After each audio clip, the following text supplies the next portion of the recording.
की एक शाम एक गरीब मछुआरा नदियाए तिग्रीस में मछली पकड़ने की कोशिश कर रहा था। सुबह से उसके हाथ में कुछ ज्यादा मछलियां आई नहीं थी, इसीलिए मेहनत करते करते शाम हो गई थी। वो थक हार के हार मानने ही वाला था, तभी उसने एक आखिरी ट्राई करी। उसने अपना बड़ा सा जाला फेंका, ये उम्मीद में कि कुछ बड़ा हाथ लगे, और हुआ भी कुछ ऐसा ही।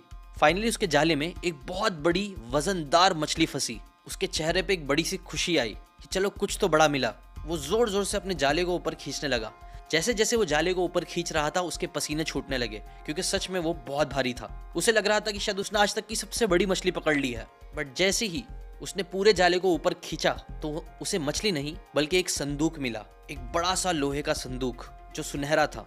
उस मछुआरे को एक झलक देखते ही पता चल गया कि ये तो एक ट्रेजर चेस्ट है जो बहुत पुराना है और हो सकता है इसमें बहुत सारे हीरे जवाहरात हो। वो संदूक को खोलने की कोशिश करने लगा, बट उसने देखा कि उस पर एक बहुत बड़ा सील है और उसके पास औजार नहीं थे। फाइनली उसने डिसाइड किया कि वो इस संदूक को अपने खलीफ राजा के पास लेके जाएगा, क्योंकि उसे पता था खलीफ हारून अल रशीद एक बहुत ही नेक इंसाफ पसंद इंसान है जो गरीबों की बहुत मदद करते हैं और लोगों का भला चाहते हैं। इसलिए अगर वो इस खजाने को उनके पास लेके जाएगा तो उसका एक बड़ा सा हिस्सा उसे पक्का देंगे ही देंगे, और इस चक्कर में उससे कुछ गड़बड़ भी नहीं होगी। इसी सोच के साथ उसने संदूक लेके जैसे तैसे राजा के महल वो पहुंच गया। बाहर के सिपाहियों को जब उसने पूरी बात बताई तो सिपाहियों ने भी उसे अंदर जाने दिया। अब राजा के सामने ये बड़ा सा संदूक आ चुका था और उसने बताया कि कैसे ये संदूक आज उसे दरिया में मिला है। राजा ने अपने सिपाहियों को आदेश दिया कि वो संदूक को खोले।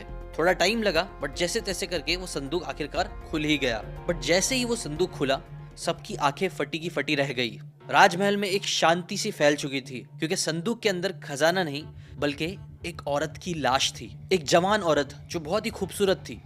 नो ये देखते ही राजमहल में बातें होने लग गई। हारून अल रशीद के राज्य में ऐसा कैसे हो सकता है? किसी ने इस खूबसूरत औरत को मार डाला है और राजा को पता तक नहीं। यही सारी बातें सुनते सुनते राजा को बहुत ज्यादा गुस्सा आ गया। उन्होंने भी ये सोचा कि मेरे रहते हुए मेरी नाक के नीचे ऐसे कैसे हो सकता है कि किसी ने इस औरत की जान ले ली और मुझे पता तक नहीं है। वो गुस्से में आग बबूला हो गए और फौरन उन्होंने अपने वजीर जाफर इब्न याह्या को बोला और एक आदेश दे दिया, ये औरत का कत्ल कैसे हुआ 3 दिन में इसका पता लगाओ, और अगर नहीं पता लगाया तो इसके बदले तुम्हें एग्जीक्यूट कर दिया जाएगा। ना जाफर को कोई क्लू नहीं था कि ये औरत क्या है और वो कैसे इस चीज़ का पता लगाएगा, लेकिन एक चीज़ उन्हें पता थी कि अगर राजा ने जबान दे दी है तो वो उस चीज़ को करेंगे ही करेंगे। इसीलिए वो घबरा गए। उसी दिन से उन्होंने पूछताछ करना चालू कर दी। उन्होंने उस मछुआरे से पूछताछ करी, गांव बाजार उस राज्य के अलग अलग जगह पे वो जा जाके सबसे उन्होंने पूछताछ करना स्टार्ट करी। बट धीरे धीरे उनको समझ में आ गया कि ये मिस्ट्री कहीं आगे नहीं बढ़ रही है। किसी को भी उस औरत के बारे में नहीं पता था। पूरे राज्य में ये बात फैल चुकी थी कि कैसे अगर कातिल नहीं मिला तो जाफर नहीं बचेंगे। और 1 दिन 2 दिन बीत गया, अब आया फाइनली तीसरा दिन। जाफर ने भी इस चीज को एक्सेप्ट कर लिया कि शायद अब वो नहीं बचेंगे। बट जब नाउम्मीदी पीक पे थी तभी वहां पे 2 आदमी भागते हुए आए, एक यंग मर्चेंट और एक बूढ़ा आदमी।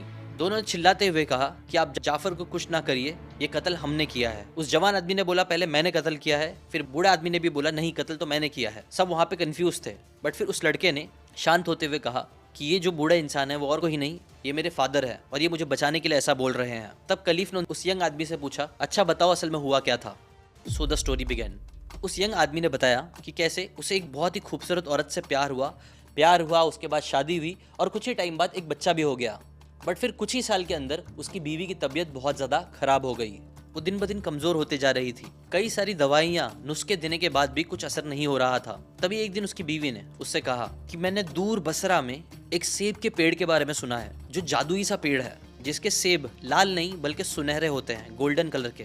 बोला जाता है कि वो गोल्डन कलर के सेब अगर कोई खा ले तो उससे बड़ी बड़ी बीमारियां खत्म हो जाती है। क्या तुम मेरे लिए वो सेब लेके आ सकते हो? अब वो यंग आदमी अपनी बीवी से बेइंतहा प्यार करता था, इसलिए बिना सोचे समझे उसने कहा हाँ मैं जरूर तुम्हारे लिए लेके आऊंगा। अब बसरा तक जाने का जो सफर था वो बहुत मुश्किल था, बहुत पैसे लगते थे। उस एप्पल ट्री को ढूंढ पाना एक बहुत बड़ा चैलेंज अपने आप में था। बट क्योंकि वो उससे इतना प्यार करता था इसलिए उसने जर्नी पे जाने का डिसीजन ले लिया। उसने अपने सारे पैसे जुटाए, कई दिन कई सारी परेशानियां फेस करते हुए, भूख प्यास रेगिस्तान पार करते हुए उसने फाइनली उस झाड़ को ढूंढ ही लिया। और वहां पे उस झाड़ में सिर्फ 3 सेब लगे हुए थे। उसने इन तीनों सेबों को खरीद लिया बहुत सारा पैसा देके, और फिर वो खुशी खुशी वापस घर आया। घर आने के बाद उसने उन सेब को अपनी बीवी को दे दिया, जो देख के वो बहुत खुश थी। उसने एक बाइट उस सेब का लिया और खाते ही उसे थोड़ा अच्छा लगने लगा, और उसने बाकी सेबों को भी घर में अच्छे से संभाल के रख दिया। घर में उसकी बीवी के साथ साथ उसका एक बेटा भी था जिससे वो बहुत प्यार करता था।